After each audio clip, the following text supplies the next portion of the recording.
শবে বরাত এই রাত্রে আল্লাহ তাআলা দুই ব্যক্তিকে আল্লাহ ক্ষমা করে না। এই রাত্রে আল্লাহ তাআলা সাধারণভাবে দুনিয়ার সকলকে ক্ষমা করে দেয়। লা ইয়াত্তালিউ লাইলাতান নিসফি মিন শাবান ফায়াগফিরু লিজামিআ খালকি। পুরা সৃষ্টি জগতের পূর্ব থেকে পশ্চিম দিগন্ত পর্যন্ত সকলকে আল্লাহ সাধারণভাবে ক্ষমা করে দেয়। সুবহানাল্লাহ। ইল্লা লিমুশরিক আও মুশাহিন, দুই ব্যক্তিকে আল্লাহ এই রাতেও ক্ষমা করে না। পুরা শবে বরাতের রাত্রে কোটি কোটি টাকা দান সদকা করবেন, সারা রাত নফল পড়ে কপালে দাগ ফেলে ফেলবেন, সব ভালো কাজ আপনি করলেন। শবে বরাতের রাতে আপনার নামাজ, রোজা, তওবা, ইস্তেগফার কিচ্ছু কবুল হবে না যদি আমলনামার মধ্যে শিরিক থেকে যায়। আর শিরিক না থাকলে আল্লাহ এমনিই ক্ষমা করে দিবেন। আর শিরিক থাকলে হাজার রাকাত নফলেও কাজ হবে না। এই জন্য শবে বরাতের রাত্রে হালুয়া রুটি খেয়ে আর নফল নামাজ পড়ার চাইতেও বেশি গুরুত্বপূর্ণ নিজের আমলনামা থেকে শিরিকগুলো বিদায় করা, শিরিক থেকে ইস্তেগফার করা, শিরিক থেকে ফিরে আসা। মাজারে যে সেজদা দেওয়া যেমন শিরিক, পীরের কাছে সন্তান চাওয়া যেমন শিরিক, সকল ক্ষমতার উৎস জনগণ বলা যেমন শিরিক, আল্লাহর বিধান বাদ দিয়ে ব্রিটিশের বিধানকে গ্রহণ করে নেওয়াটাও শিরিক। শিরিক মানে হচ্ছে আল্লাহর সাথে অংশীদার স্থাপন করা। আল্লাহ তাআলা আপনার জীবন চলার জন্য আপনাকে বিধান দিয়েছেন কোরআন। আপনার অর্থনীতি, রাজনীতি, সমাজনীতি, পরিবার নীতি, আপনার পরিবারটা কিভাবে চলবে, আপনার সমাজটা কিভাবে চলবে, আপনার মসজিদটা কিভাবে চলবে, আপনার অর্থনীতি কিভাবে চলবে, আপনার ব্যবসা বাণিজ্য কিভাবে চলবে, আপনি কোন ইনকাম করতে পারবেন আর কোনটা করতে পারবেন না, আপনার রাজনীতিটা কিভাবে চলবে, এই সব ফর্মুলা আপনার কি মনে হয় কোরআনের মধ্যে কি আছে না নাই? 54 বছরের বাংলাদেশে আপনি সেটা মানলেন না। কোরআনের কোন আইন আপনি মানলেন না, কোন বিচার আপনি মানলেন না। কোরআনের বিচার বাদ দিয়ে 54 বছরের বাংলাদেশে আপনি ব্রিটিশের তৈরি করা বিধান দিয়ে বাংলাদেশ চালালেন। তাইলে আল্লাহর বিধান বাদ দিয়া অন্য কারো বিধান ঢোকানোটাও কিন্তু শিরিক। এবার আপনি আমি আমাদের কি অবস্থা? মানসিকভাবে আমরা আল্লাহর বিধান চাই, আল্লাহর বিধান দিয়ে রাষ্ট্র চলুক, এটা আমার কামনা, আমার বাসনা। তবে বাংলাদেশের জনগণ হিসাবে আমার মাথায় যেটা চাপিয়ে দেয়া হয়, আমি অপারগ, আমি দুর্বল, সেটা মানতে আমি বাধ্য। রাষ্ট্রীয় আইনে আমি আটকা, কারণ ওই আইন পরিবর্তনের ক্ষমতা আমার নাই। এই জন্য আল্লাহ চাইলে আমারে ক্ষমা করে দিতে পারে। কিন্তু যাদের ক্ষমতা ছিল আইন পরিবর্তন করে ইসলামের বিধান ঢোকাবার, যাদের ক্ষমতা ছিল ব্রিটিশের আইন বাদ দিয়ে কোরআনের আইন ঢুকিয়ে দেওয়ার, ওই ক্ষমতার জায়গায় বসেও যারা আল্লাহর বিধান বাদ দিয়ে ব্রিটিশের বিধান দিয়ে রাষ্ট্র চালিয়েছে, আল্লাহর দরবারে কিন্তু তাদেরকে ঠিকই দাঁড়াতে হবে। আমি দুর্বল, আমি মাজুর, আমার উপরে যেটা চাপিয়ে দেয়া হয়েছে আমি এটা মানতে বাধ্য। আমার আইন প্রণয়নের ক্ষমতা নাই, আইন বাদ দিয়ে নতুন আইন তৈরি করার ক্ষমতাও আমার নাই। কিন্তু যাদের আছে তারা তো ধরা খেয়ে যাবে, তারা তো পার পাবে না। আমার ভাই লক্ষ্য করেন, শিরিক এমন ভয়ঙ্কর গুনাহ, শিরিক যারা করবে তাদের কোনো ক্ষমা নাই। এই জন্য আমরা দেখি নবীর ছেলে যদি শিরিক করে, নবীর ছেলেকেও আল্লাহ ক্ষমা করে নাই। যেমন নূহ নবীর ছেলে কেনান, নবীর স্ত্রী যদি শিরিক করে, নবীর স্ত্রীকেও আল্লাহ ক্ষমা করে নাই। লূত নবীর স্ত্রী, নবীর চাচা যদি শিরিক করে, নবীর চাচারেও আল্লাহ ক্ষমা করে নাই, বিশ্ব নবীর চাচা।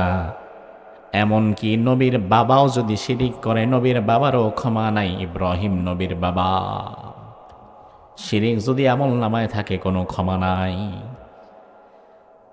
আবু হুরায়রা থেকে বর্ণিত হাদিস এসেছে, সহিহ বুখারীর হাদিস, ইয়ালকা ইব্রাহিমু আবাহু আযার ইয়াউমাল কিয়ামাহ ওয়া আলা ওয়াজহি আযার কাতরাতুন ওয়া গাবারা। মনোযোগ দিয়ে শোনেন হাদিসটা। বিশ্বনবী বললেন, হাসরের ময়দানে হঠাৎ করে ইব্রাহিম আলাইহিস সালামের সাথে তার বাবা আজরের দেখা হয়ে যাবে। ইব্রাহিম নবী সব নবীদের বাবা, দুনিয়ার কয়েকজন নবী ব্যতীত সব নবী ইব্রাহিম আলাইহিস সালামের সন্তান। এজন্য ইব্রাহিমকে বলা হয় আবুল আম্বিয়া, নবীদের বাপ।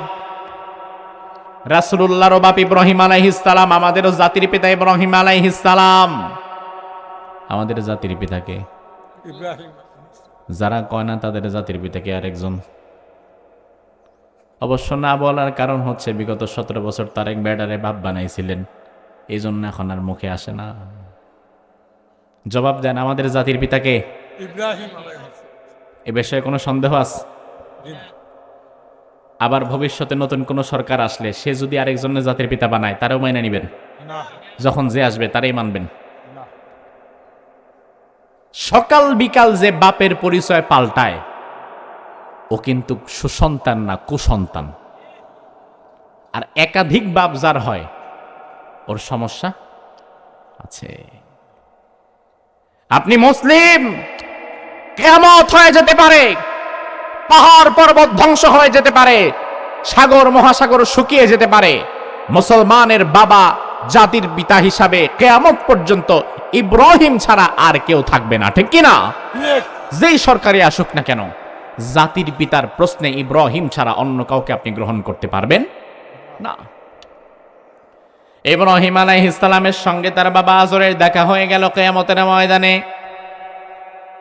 আল্লাহর হাবিব বলেন, ইব্রাহিম আলাইহিস সালামের বাবা আজর ইব্রাহিম নবীরে বলবে, ও আমার পুত্র ইব্রাহিম, আজকে দেখি বিশাল অবস্থা তোমার, লক্ষ লক্ষ মানুষ নিয়ে তুমি জান্নাতে যাচ্ছ, অনেক সম্মান তোমার। আমি তোমার বাবা, তোমার জন্মদাতা বাবা, আমার কি তুমি ভুলে গেছো বাবা? তুমি মেহেরবানি করে আজকে আমার একটু বাঁচায়া দাও। ইব্রাহিম আলাইহিস সালাম বলবেন, বাবা, আলাম আকুল্লাকা লা তাসিনি, আমি কি তোমারে বলি নাই আমার অবাধ্য হইও না, ইমানের পথে থাকো, মুশরিক হইও না, আমি কি তোমারে বলি নাই? ওই দিন বাবা আজর বলবে, ও বাবা ইব্রাহিম, আল ইয়াউমা লা আসিকা, আমি আজকে তোমারে কথা দিলাম, আজকে যদি তুমি আল্লাহর কাছ থেকে আমারে বাঁচায় নিতে পারো, আমি আর জীবনে কোনোদিন তোমার অবাধ্য হব না। আমার ভাই, বাবা যতই খারাপ থাকুক না কেন, দিন শেষে সন্তানের মনের মধ্যে বাবার জন্য ভালোবাসা আছে না নাই? আছে। আপনার বাবা এমন একটা অপরাধ করেছে, ধরেন ফাঁসির আসামি হয়ে গেছে, আপনার বাবারে রাষ্ট্রীয়ভাবে ফাঁসির আদেশ দেয়া হয়ে গেছে, বাংলাদেশের সব মানুষ আপনার বাবারে ঘৃণা করতেছে, কিন্তু আপনি তো ওই বাবার সন্তান। ফাঁসির মঞ্চে সবাই আপনার বাবার বিরুদ্ধে চলে গেলেও সন্তান হিসাবে আপনি কিন্তু যেতে পারবেন না, আপনার ভালোবাসা থেকেই যাবে। ইব্রাহিম আলাইহিস সালামের বাবা আজর মুশরিক, কিন্তু ইব্রাহিমের মনের মধ্যে তো বাবার জন্য ভালোবাসা আছে। ইব্রাহিম আলাইহিস সালাম আল্লাহর দরবারে হাত উঁচু করে আল্লাহকে বলবে, আল্লাহ, ইন্নাকা ওয়াদতানি আল্লাহ তুখজিনি ইয়াউমা ইউবাসুন, ও আল্লাহ, তুমি তো আমারে দুনিয়াতে কথা দিয়েছিলে, কিয়ামতের ময়দানে তুমি আমি ইব্রাহিমকে লাঞ্ছিত করবে না, অপমানিত করবে না।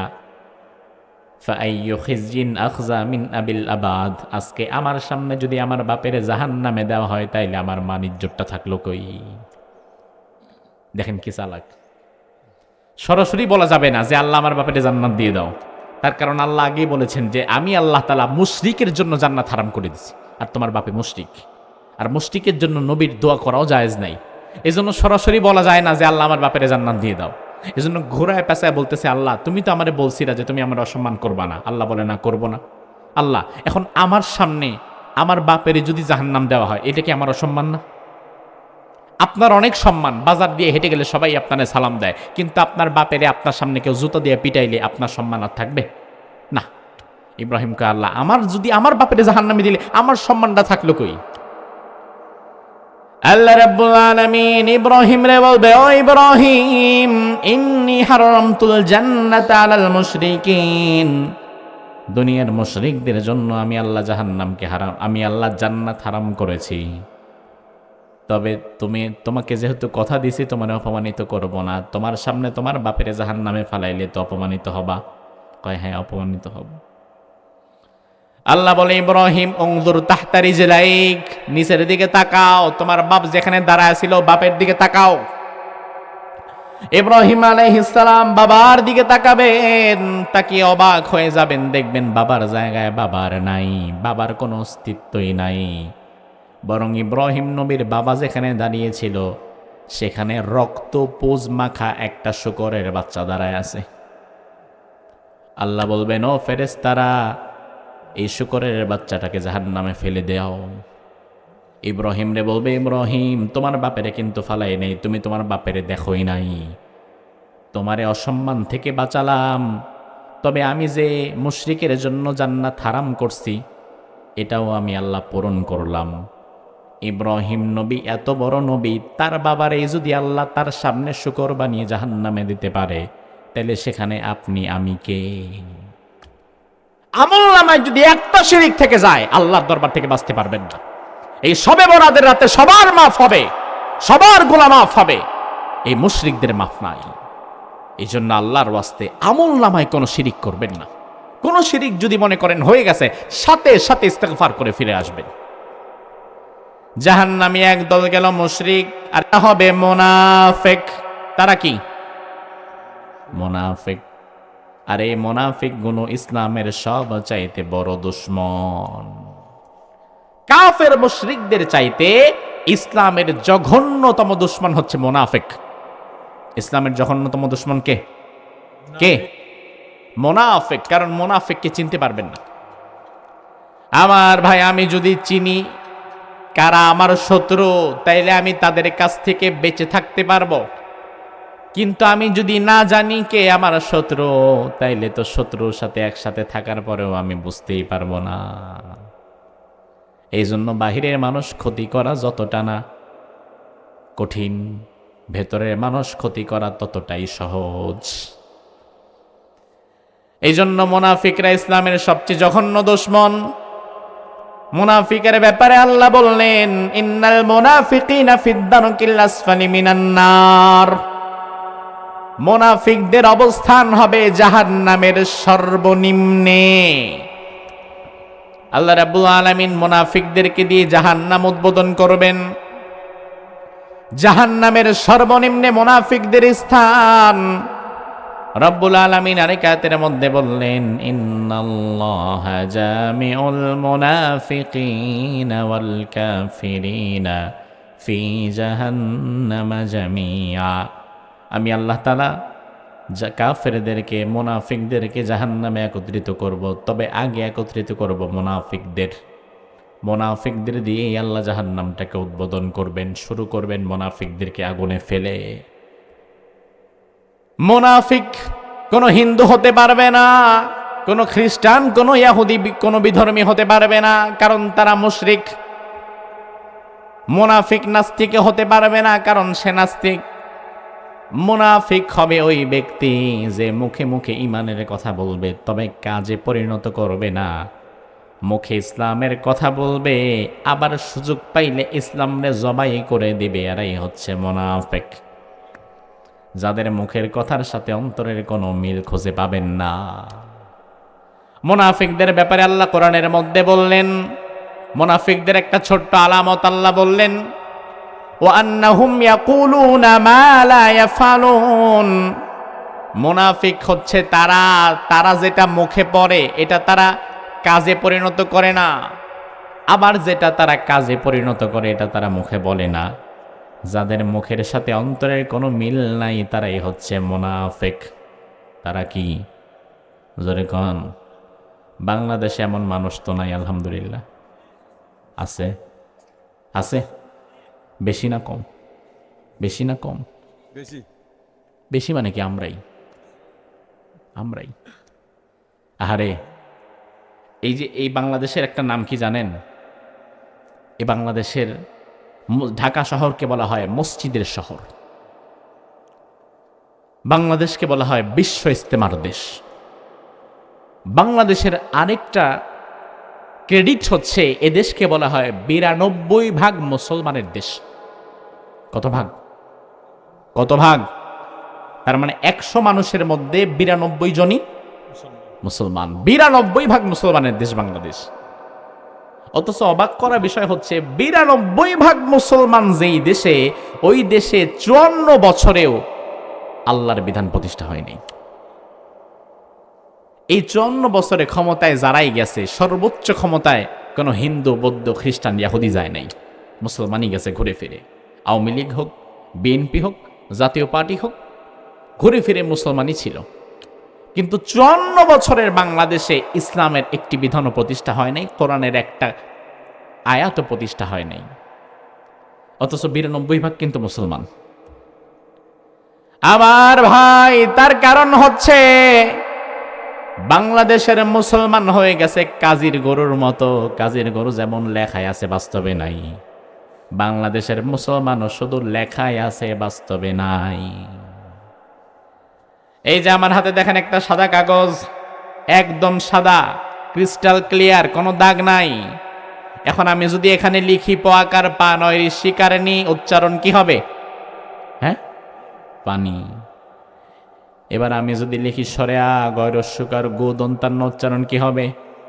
আগুন।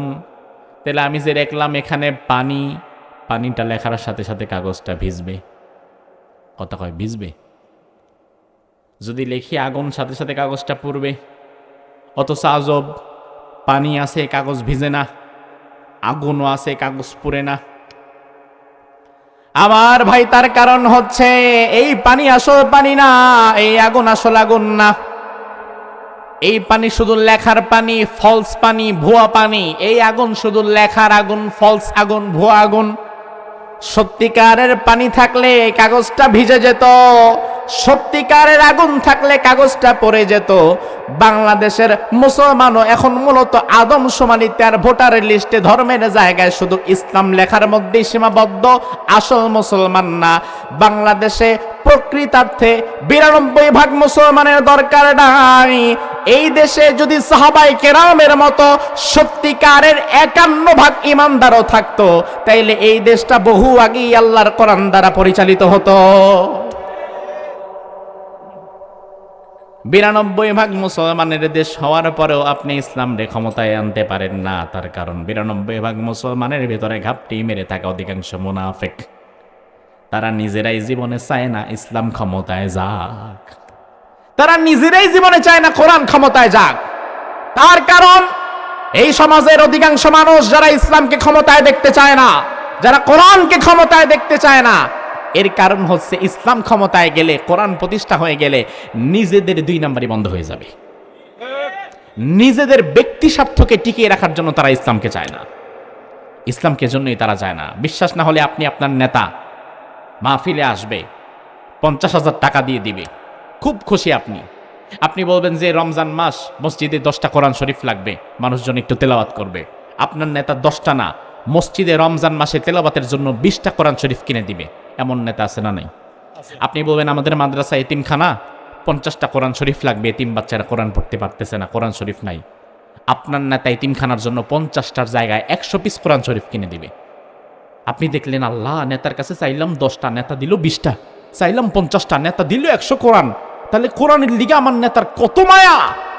এবার বলবেন নেতা সাহেব, আপনি এমপি হয়ে কোরআনের জন্য আপনার এত মায়া, এত ভালোবাসা, আপনি এমপি হয়ে সংসদে যখন যাবেন, সংসদে যাওয়ার পরে এবার আপনি কোরআনটা হাতে নিয়ে ঢুকবেন। স্পিকারকে বলবেন, মাননীয় স্পিকার, 54 বছরের বাংলাদেশে কোরআন প্রতিষ্ঠা হয় নাই, আমি মুসলমানের সন্তান, এটা আমি হতে দিতে পারি না। আগামী বাংলাদেশটা পরিচালিত হবে কোরআন দিয়ে, সংবিধান হবে আল কোরআন। এমন কথা বলার হিম্মত আপনার ওই নেতার হবে না। কারণ আপনার নেতা ভালো করেই জানে মসজিদে 20টার জায়গায় 50টা কোরআন কিনে দিলে লস নাই, এতিমখানায় 50টার জায়গায় 100 পিস কোরআন কিনে দিলে লস নাই। কিন্তু সংসদের ভেতরে যদি কোরআনকে প্রতিষ্ঠা করার কথা একবার বলে ফেলি, আর কোরআন যদি সংসদে প্রতিষ্ঠা হয়েই যায়, তাহলে 2 দিন পরে আমার চান্দাবাজি আর ধান্দাবাজি তো থাকবে না। এই জন্য তোমার নেতা খুব চালাক, কোরআন মানবে সেখানে, অসুবিধা যায়নি যেখানে, আর অসুবিধা যেখানে কোরআন মানবে না সেখানে। এরাই হচ্ছে মুনাফিক, এরাই যাদের মুখের কথার সাথে অন্তরের কাজের কোনো মিল নাই, আবার ভেতরের সাথে বাহিরের কোনো মিল নাই। মুনাফিক তো তারা সামান্য পয়সায় যারা নিজেদের আমানতকে বিক্রি করে দেয়। এই যে নির্বাচন আসছে, নির্বাচন যত ঘনায় মুশরিক এবং মুনাফিকের সংখ্যা তত বেশি বেড়ে যায়। কিছু মানুষ ক্ষমতায় যাওয়ার জন্য এমন কথা বলে ফেলে যে কথার দ্বারা তার ঈমান নষ্ট হয়ে যায়। আবার কিছু মানুষ তার আমানতকে বিক্রি করে দেয়। আপনার ভোট একটা আমানত, তার কারণ হচ্ছে আপনি যাকে ভোট দিচ্ছেন, আপনি মূলত তার পক্ষে সাক্ষ্য দিচ্ছেন যে এই লোকটা ভালো, সৎ, আমানতদার, নয়তো আমি ভোট দিতাম না। আপনি তার পক্ষে সাক্ষ্য দিচ্ছেন, আপনি তাকে সমর্থন দিচ্ছেন। আপনার বিষয়টা কত আজব। আপনি যাকে ভোট দিলেন, আপনার ভোটে নির্বাচিত হয়ে এসে 5 বছরে 5,000 কোটি টাকা কামাই দেখাইল। আপনি ফিরি ফিরি গুনাহ খাইলেন, সে আপনারে 5,000 কোটি টাকা থেকে ভাগ দিবে না। সে শুধুমাত্র নির্বাচনের আগের রাত্রে আপনারে 500 টাকা দিবে। আর বিনিময়ে 5 বছর আপনার ভাগ্যটাকে চিরে চিরে খাবে। আপনার পাওয়ার কথা ছিল সুন্দর রাস্তাঘাট, আপনার পাওয়ার কথা ছিল নিরবিচ্ছিন্ন বিদ্যুৎ, আপনার পাওয়ার কথা ছিল বিশুদ্ধ খাবার পানি, আপনার পাওয়ার কথা ছিল দুর্নীতিমুক্ত একটা দেশ, আপনার পাওয়ার কথা ছিল শান্তি শৃঙ্খলা নিরাপত্তা। এই সব কিছুকে হজম করে খেয়ে ফেলে কানাডার বেগমপাড়ায় বাড়ি বানাবে, আর বিনিময়ে ভোটের আগে আপনার এসে 500 টাকা দিয়ে কিনবে। অথচ সিলেটের মুসলমান, এতটুকু বিবেক কি আপনার নাই? বর্তমান হাটের দিন বাজারে যাবেন একটা ছাগল কেনার জন্য, দামাদামি করবেন, মোটামুটি মাঝারি সাইজের মোটামুটি একটা ছাগল কিনতে গেলেও বর্তমান 2026 সালে 20,000 টাকা লাগে, ঠিক না? 15-20,000 টাকা লাগে একটা ছাগল কিনতে। যেই বাজারে ছাগল বিক্রি হয় 20,000 টাকায়, ওই বাজারে মানুষ বিক্রি হয় 500 টাকায়। তাহলে যেই মানুষেরা 500 টাকায় নিজের আমানতকে একজন দুর্নীতিবাজ, চাঁদাবাজ, লুটেরা, একজন খারাপ মানুষের হাতে তুলে দিতে পারে, বোঝা লাগবে সে মূলত ছাগলের চেয়ে তার দাম কমায় ফেলছে। নিজের বিক্রি করলে আরেকটু দাম বাড়ায় করো না, ছাগলের চেয়ে দাম বাড়ায় করো। আগে বাজারে খবর নিবা ছাগলের দাম কত, 20,000। নেতারা কইবা নেতা 500 টাকায় কিন্তু বিক্রি হবো না, হুজুর বলে গেছে আমার দাম আমি ছাগলের চেয়ে কমাবো না, অন্তত আমার 20,500 দিবেন, ছাগলের চেয়ে আমার দামটা বাড়ায় দেন, নাহলে আমার একটা মান সম্মান আছে না? ছাগলের চেয়ে আমি কেমনি কম দামে বিক্রি হই? আপনাদের সিলেট তো মাশাআল্লাহ আগামীতে রয়্যাল ডিস্ট্রিক্ট হবে, কারণ আমি ক্যালকুলেশন করে দেখলাম আগামীর বাংলাদেশের প্রধানমন্ত্রী যিনি হবেন না কেন তার শ্বশুরবাড়ি সিলেট।